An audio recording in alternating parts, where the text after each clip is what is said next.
Hi friends, welcome to నాటు వైద్యం. ఈరోజు మనం చాలామంది కూడా బయట ఏదో తెలుసుకొని ఊరపిచ్చుక లేహ్యం గురించి అడుగుతూ ఉన్నారండి. ఊరపిచ్చుక లేహ్యాలు అనేటివి ఇప్పుడైతే అందుబాటులో లేవు.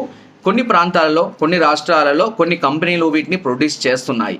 దీనిని తెప్పించుకోగలిగితే మీరు తెప్పించుకోండి. దీనివల్ల శరీరానికి మంచి పుష్టి కలుగుతుంది, నరాలకు బలాన్ని పెంచుతుంది, వీర వృద్ధిని, అదేవిధంగా వీరకణాల సంఖ్యను, వాటి యొక్క మొటిని పెంచడానికి చాలా అద్భుతంగా ఉపయోగపడుతుంది. ముఖ్యంగా రతి సామర్థ్యం తక్కువగా ఉండి, హార్మోన్స్ లెవెల్స్ తక్కువగా ఉండి, రతి పట్ల ఆసక్తి తక్కువగా ఉన్న వారికి ఇది ఒక దివ్య ఔషధం లాగా పనిచేసేది. సో అంతకుముందు చాలా రకాలైనటువంటి కంపెనీలు వీటిని ప్రొడ్యూస్ చేసి దాని యొక్క ఎఫెక్ట్ అనేది కొన్ని సంవత్సరాల వరకు ఉండేదట. సో కానీ వీటి సంఖ్య క్రమక్రమంగా తగ్గిపోవడం వల్ల వాటి జాతిని దృష్టిలో పెట్టుకొని ప్రభుత్వం కొన్ని రాష్ట్ర ప్రభుత్వాలు అనేవి వీటిని బ్యాన్ చేయడం అనేది జరిగింది. బట్ బయట కొన్ని ప్రాంతాలలో మాత్రం, అంటే కొన్ని రాష్ట్రాల్లో మాత్రం వీటిని కొన్ని కంపెనీలు అనేవి తయారు చేయడం జరుగుతుంది.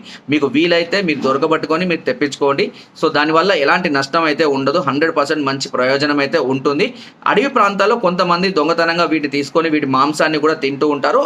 సో కొన్ని ప్రయోజనాల కోసం వాళ్ళు అలా ఉపయోగిస్తున్నారు తప్పించి లీగల్గా మాత్రం ఇది వర్కౌట్ అయితే కాదు. వీటికి బదులుగా మనము రత్నపురుష చూర్ణం కానీ, లేహ్యం కానీ, లేదంటే మదన కామేశ్వర చూర్ణం లేహ్యాలు కానీ వీటిని ఉపయోగించుకొని ప్రస్తుతానికి అవి మాత్రమే అందుబాటులో ఉన్నవి. నరాల సామర్థ్యాన్ని పెంచడం కోసం, లైంగిక పటుత్వాన్ని పెంచడం కోసం అవి మాత్రం అందుబాటులో ఉన్నవి. సో మిగతా అవి ఎక్కడ దొరుకుతాయి, ఊరపిచ్చుక లేహ్యాలు అనేవి ఎక్కడ దొరుకుతాయి ఏందనేది మాత్రం పూర్తి ఇన్ఫర్మేషన్ అయితే లేదు. ఒకవేళ అందుబాటులో ఉంటే కనుక అడ్రస్, లొకేషన్స్ ఏమైనా ఉంటే నేను మీకు అందిస్తాను. సో ఇంకా ఏదైనా డౌట్స్ ఉంటే నాకు కింద కామెంట్ ద్వారా తెలియజేయండి. Thank you.